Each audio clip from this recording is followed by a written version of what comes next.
역대하 20장 1에서 37절 말씀입니다. 20장. 그 후에 모압 자손과 암몬 자손들이 마온 사람들과 함께 와서 여호사밧을 치고자 한지라. 어떤 사람이 와서 여호사밧에게 전하여 이르되, 큰 무리가 바다 저쪽 아람에서 왕을 치러 오는데 이제 하사손 다말 곧 엔게디에 있나이다. 하니 여호사밧이 두려워하여 여호와께로 낯을 향하여 간구하고 온 유다 백성에게 금식하라 공포하며 유다 사람이 여호와께 도우심을 구하려 하여 유다 모든 성읍에서 모여와서 여호와께 간구하더라. 사랑하는 형제 여러분, 12월 26일 월요일 저녁 묵상에 오신 것을 환영합니다. 17장부터 여호사밧의 치세가 계속되었는데요. 본장은 치세 말기에 일어난 4개국 연합군의 침입 사건입니다. 이것은 여호사밧에게는 예고된 징벌이라 할 수 있습니다. 즉 여호사밧이 아합과 동맹하고 미가야의 예언을 듣고도 함께 출정했던 잘못에 대해서 예후의 예언이 있었죠. 역대하 19장 2절에 하나님의 아들 선견자 예후가 나가서 여호사밧 왕을 맞아 이르되, 왕이 악한 자를 돕고 여호와를 미워하는 자들을 사랑하는 것이 옳으니까 그러므로 여호와께로부터 진노하심이 왕에게 임하리이다. 이렇게 했는데 그 예언의 실현이라고 할 수 있겠습니다. 1절. 그 후에는 남북 이스라엘 연합군 아람과의 전쟁, 그게 주전 853년에 있었던 일인데요. 바로 그 사건 이후를 말합니다. 그 사건에서 돌아온 이후 모압 자손과 암몬 자손들이 마온 사람들과 함께 와서 여호사밧을 치고자 한지라. 모압과 암몬은 이스라엘의 속국이었고요. 마온 사람들은 유다의 속국이었던 에돔 땅의 비에돔 계열인 그 마한 사람들로 이제 추정이 되는데요. 남북 이스라엘이 아람과의 전투에서 패하고 전력이 약화된 틈을 타서 동맹을 맺어서 유다를 침략한 것입니다. 이들이 이제 하사손 다말 곧 엔게디까지 왔어요. 여기서 바다 저쪽이라는 말은 사해바다 남동쪽을 말합니다. 거기에는 아람이 아니라 에돔이 있으므로 바다 저쪽 아람에서는 이거 이제 필사자의 오기로 봐요. 바다 저쪽 에돔에서인 거죠. 바다 저쪽 에돔에서 이제 오는데, 그러면 이번 동맹은 모압, 암몬, 마온, 에돔 이렇게 4개국 동맹인 것이죠. 그들이 엔게디까지 올라온 것은 예루살렘에 긴급한 위협이 되었습니다. 네. 이쪽에 에돔이 이쪽에 있으니까 이쪽에서 올라온 거예요. 여기가 엔게디입니다. 여기가 예루살렘이고요. 그래서 이제 가깝죠.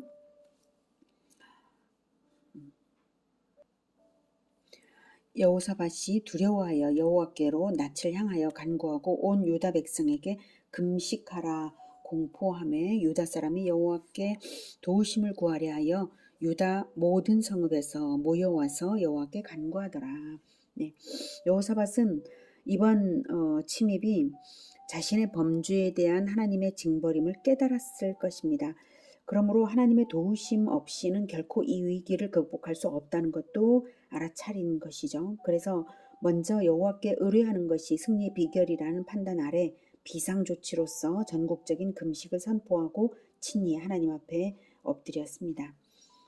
5절부터. 여호사밧이 여호와의 전 새 뜰 앞에서 유다와 예루살렘의 회중 가운데 서서 이르되, 우리 조상들의 하나님 여호와여, 주는 하늘에서 하나님이 아니시니이까 이방 사람들의 모든 나라를 다스리지 아니하시나이까. 주의 손에 권세와 능력이 있사오니 능히 주와 맞설 사람이 없나이다. 우리 하나님이시여, 전에 이 땅 주민을 주의 백성 이스라엘 앞에서 쫓아내시고 그 땅을 주께서 사랑하시는 아브라함의 자손에게 영원히 주지 아니하셨나이까. 그들이 이 땅에 살면서 주의 이름을 위하여 한 성소를 주를 위해 건축하고 이르기를, 만일 재앙이나 난리나 견책이나 전염병이나 기근이 우리에게 임하면 주의 이름이 이 성전에 있으니 우리가 이 성전 앞과 주 앞에 서서 이 환난 가운데에서 주께 부르짖은즉 들으시고 구원하시리라 하였나이다. 네, 여호사밧의 기도에는 먼저는 하나님의 주권과 전능을 인정해 드렸습니다. 예, 그리고는 예, 주는 하늘에서 하나님이 아니시니까 모든 나라를 다스리지 아니하시나이까 권세와 능력이 주의 손에 있지 않습니까? 이렇게 말했죠. 그리고는 언약 백성을 향한 하나님의 신실하심을 간절히 의지하는 신앙 고백이 나타나고 있습니다. 예, 아브라함에게 주신 언약의 내용을 기억해 달라라고 요청했고요. 또 솔로몬에게 주셨던 언약대로 성전에서 이 성전에서 기도할 때에 응답해 달라는 그 간구가 이제 솔로몬의 기도에 있었죠. 예, 바로 그것입니다. 그리고 이어서 적들의 부당함을 10절부터 고발합니다.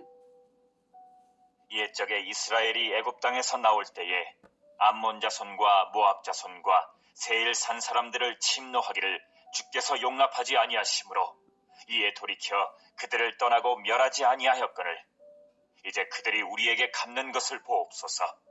그들이 와서 주께서 우리에게 주신 주의 기업에서 우리를 쫓아내고자 하나이다. 우리 하나님이여 그들을 징벌하지 아니하시나이까. 네, 유다에 대한 모압과 암몬의 침략은 하나님께서 주신 언약의 땅을 빼앗고자 하는 것으로서 언약을 깨뜨리려는 악한 의도임을 고발하고 있어요. 여호사밧은 하나님의 마음을 잘 들여다보는 사람입니다. 네. 위에 세일산 사람이라는 말은 이제 에돔 족속을 가리키는 것이고요. 네.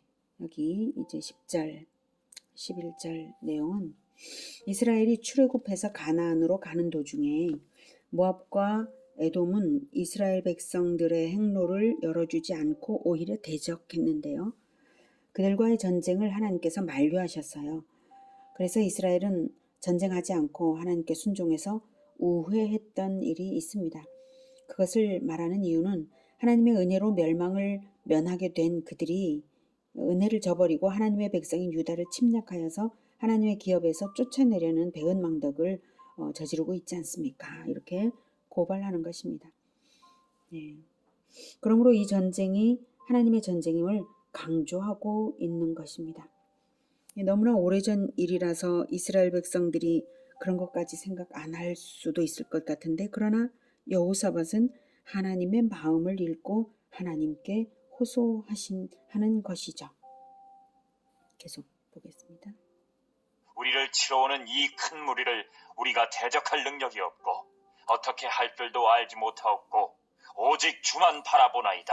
하고 유다 모든 사람들이 그들의 아내와 자녀와 어린아이와 더불어 여호와 앞에 섰더라.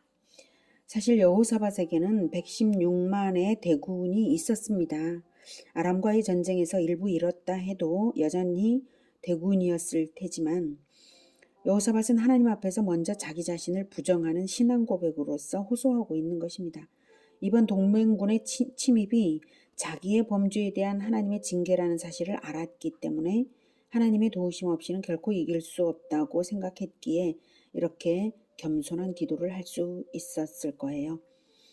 그래서 유다의 자녀와 어린이들까지 전부 더불어서 말입니다. 여호사밧의 기도는 언약에 근거한 간구이고 존재와 현실을 정확하게 인지하여서 하나님 뜻에 부합하는 올바른 기도였습니다. 14절 여호와의 영이 회중 가운데에서 레위 사람 야하시엘에게 임하셨으니 그는 아삽 자손 마따냐의 현손이요 여이엘의 증손이요 분하야의 손자요 스가랴의 아들이더라.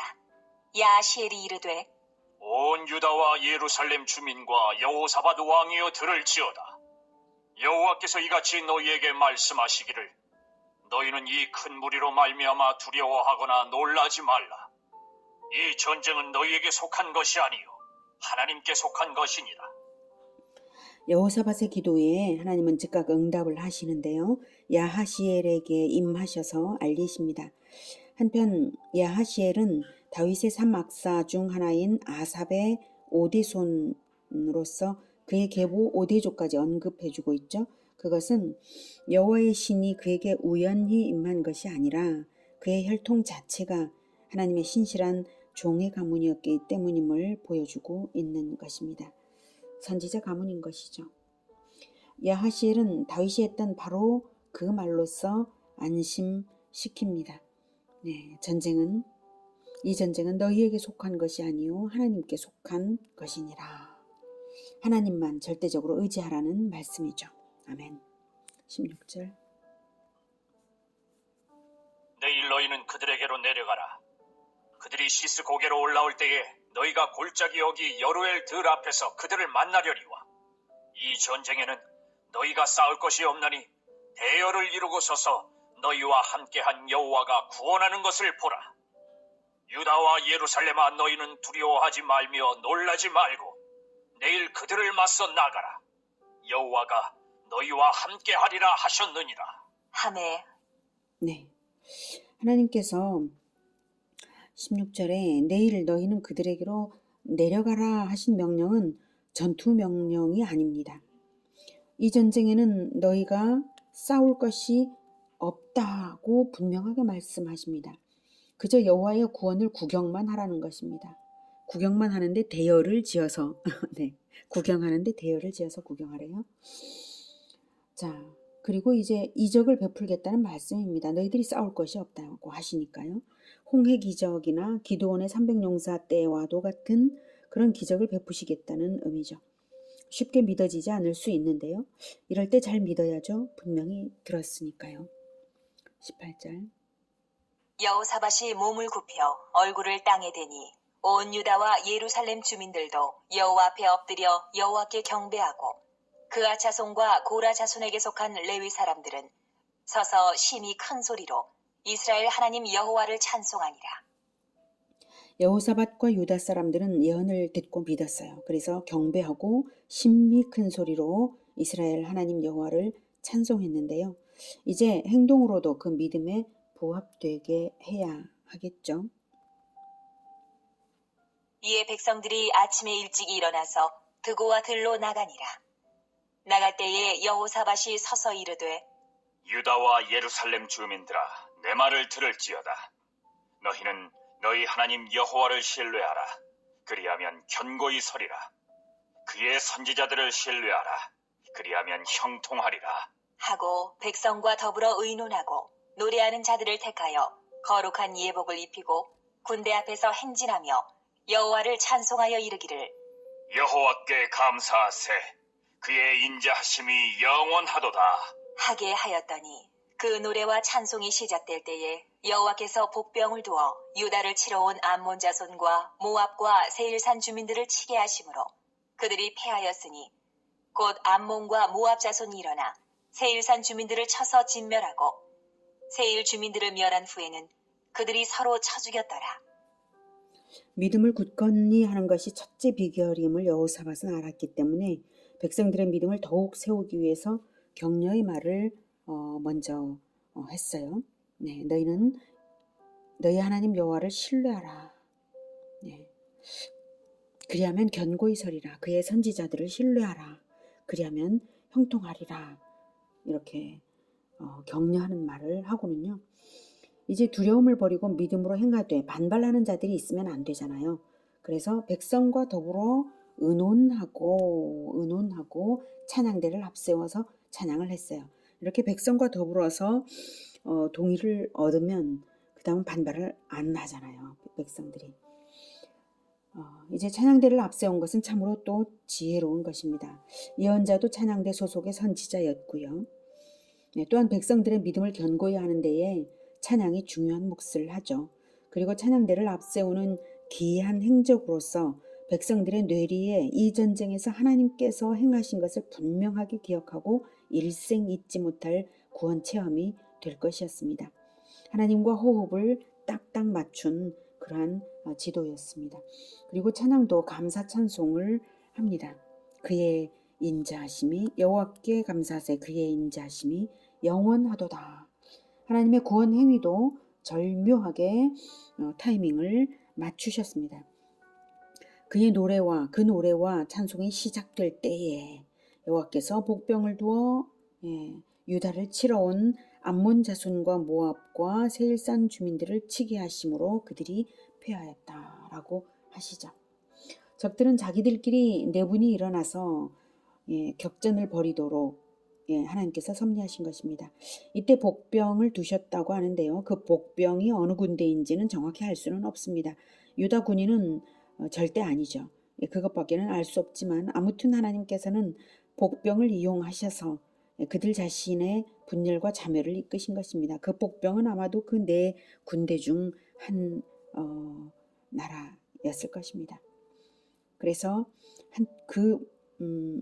이제 분열이 한쪽에서 시작이 되니까 치고 다시 또 자기들끼리 또 치고 이렇게 된 거예요. 하나님을 대적하는 자들의 연합은 결코 오래가지 못합니다. 그들은 이기심으로 연합되는 것일 뿐이기 때문입니다. 그래서 성도는 어떤 박해 상황에서라도 두려워하지 말고 하나님만을 의지하여 나아가면 될 것입니다. 24절.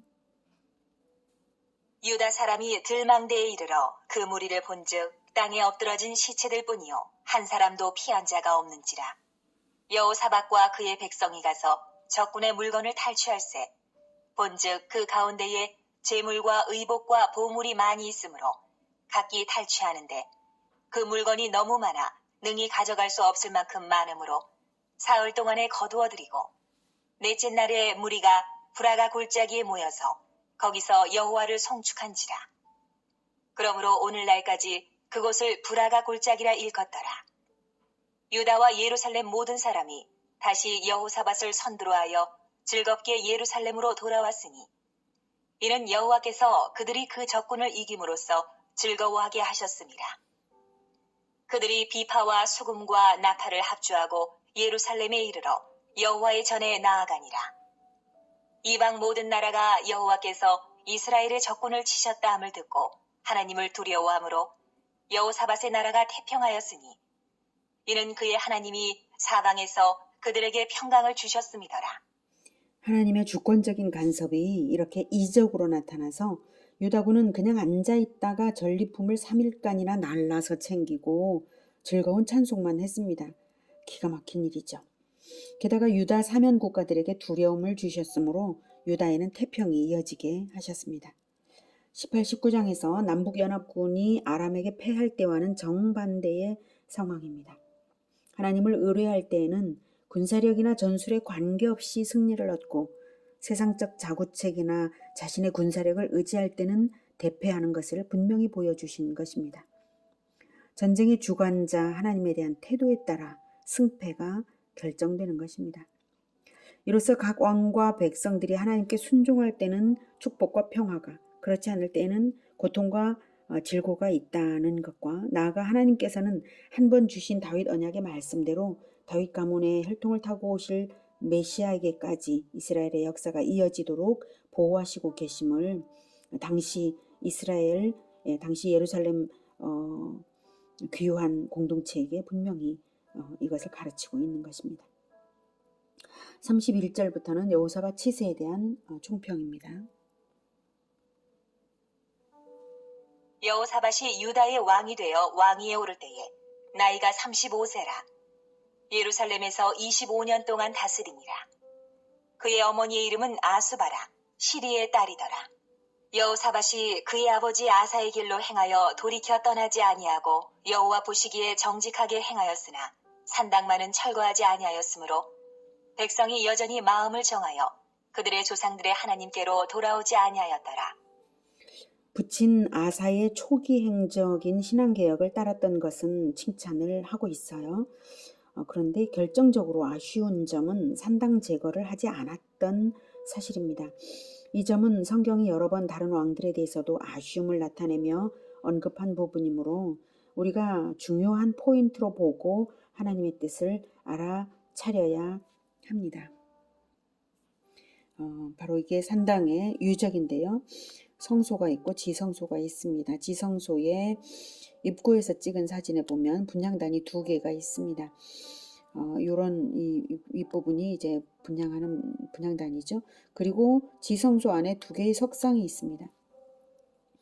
이것은 여호와의 이름으로 그 산당도 여호와의 이름으로 종교 행위를 했어요. 근데 이와 같이 지성소에 남신상과 여신상을 두고 여호와의 이름으로 종교 사기적인 행태를 벌이던 본거지가 바로 산당이었습니다.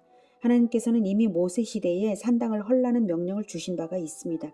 민수기 33장 52절에 그 땅의 원주민을 너희 앞에서 다 몰아내고 그 새긴 석상과 부어 만든 우상을 다 깨뜨리며 산당을 다 헐고 라고 분명히 나왔는데, 근데 그 산당을 헐지 않고 이용했는데, 이용을 하면서 그 우상 숭배의 방법까지도 남겨둔 것이죠. 자, 이렇게 하나님의 명령에도 불구하고 헐지 않은 것은 여호와의 이름으로 종교행위를 하고 있었기 때문인데요.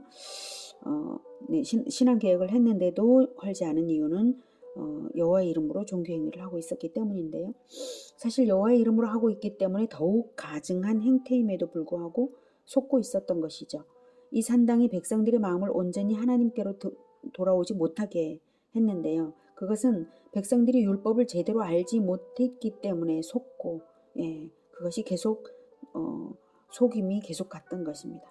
결국 이 산당의 존속이 마침내 나라를 망하게 한 원인 중에 하나라고 할 수가 있습니다. 34절. 이외에 여호사밧의 시종 행적은 하나니의 아들 예후의 글에 다 기록되었고 그 글은 이스라엘 열왕기에 올랐더라. 유다왕 여호사밧이 나중에 이스라엘 왕 아하시야와 교제하였는데 아하시야는 심히 악을 행하는 자였더라. 두 왕이 서로 연합하고 배를 만들어 다시스로 보내고자 하여 에시온 게벨에서 배를 만들었더니 마레사 사람 도다와후의 아들 엘리에셀이 여호사밧을 향하여 예언하여 이르되 왕이 아하시야와 교제함으로 여호와께서 왕이 지은 것들을 파하시리라 하더니 이에 그 배들이 부서져서 다시스로 가지 못하였더라. 네, 또 하나의 실정인데요. 아합과의 군사동맹으로 책망을 들었던 것을 기억하면 안 할 수도 있었으련만 여호사밧은 다시 아합의 아들 아하시야와 상업동맹을 체결했습니다. 아마도 아합의 딸 아달랴를 며느리로 맞았기 때문에 아합 가문과 쉽게 끊을 수 없었던 것도 같습니다. 결국 하나님의 징벌로 상선의 파선을 겪어야 했습니다. 이후 여호사밧은 남북동맹 항해를 아하시야가 청할 때 그 부탁을 거절하기는 합니다. 열왕기상 22장 49절에 거절하는 것이 나옵니다. 그럴지라도 여호사밧이 아합의 딸 아달랴를 며느리로 두고 이렇게 2번이나 하나님께서 하나님을 대적하는 자, 하나님을 미워하는 자와 동맹을 맺은 것은 마치 산당에서 우상 숭배를 숨기는 행태와 비슷하지 않습니까? 이렇게 겉으로는 하나님을 섬기면서 내적으로는 이기심을 숭배하는 이것이 있어서는 결코 안 되겠습니다. 겉으로는 예수님을 예배한다는데 예수님의 행실이 우리의 삶에 없다면 우리는 무엇을 섬기는 것입니까? 예수님의 이름으로 그저 축복만 달라고 하는 이기심을 섬기는 것과 똑같지 않겠습니까? 우리가 성경을 올바로 알고 다시 오실 예수님, 심판주 예수님을 진실하게 섬겨야 합니다. 그래서 그 언약대로 언약을 지키기 위해서 예수님의 계명을 진실하게 행실로서 지키고 섬겨야 할 것입니다. 따로 이기심을 숨겨두어서는 안 되겠습니다. 오늘은 여호사밧의 승리와 성공, 실정과 징벌을 통해서 배웠습니다. 언약을 주신 하나님을 신뢰하고 의지하며 순종할 때는 형통과 평안이 있습니다. 그러나 내 힘을 의지하며 세상과 연합할 때는 굴곡을 겪는 것입니다. 또한 하나님을 미워하며 대적하는 자들은 결코 오래가지 못하며 하나님께서 직접 징벌을 하심으로 언약 안에서 신앙으로 선 자들은 두려워할 것 없이 믿음을 굳건히 하면 될 일입니다. 요한일서 4장 4절에서는 자녀들아 너희는 하나님께 속하였고 또 그들을 이기었나니 이는 너희 안에 계신 이가 세상에 있는 자보다 크심이라 라고 말씀하십니다. 우리 안에 계신 분 주 예수의 성령께서 우리를 이끌어 가신다면 세상이 주는 이기심에 현혹되지 말아야 할 것입니다. 아무것도 두려워하지 말고 극히 담대하게 언약 백성의 마땅한 길을 걸어가는 우리 모두가 되기를 기원합니다. 기도하겠습니다. 하나님, 우리가 오직 우리 주 예수님의 모범만을 따르면서 진실하게 아무 이기심도 숨기지 않고 오직 우리 주 예수님만을 섬기며 우리 주 하나님께 영광을 올리는 우리 모두가 되게 도와주시옵소서. 세상을 결코 두려워하지 않고 오직 하나님만 의지하고 끝까지 승리할 수 있도록 주님 우리 마음을 붙잡아 주시옵소서. 예수 그리스도 이름으로 기도드립니다. 아멘. 이어지는 시간은 개인 기도 시간입니다.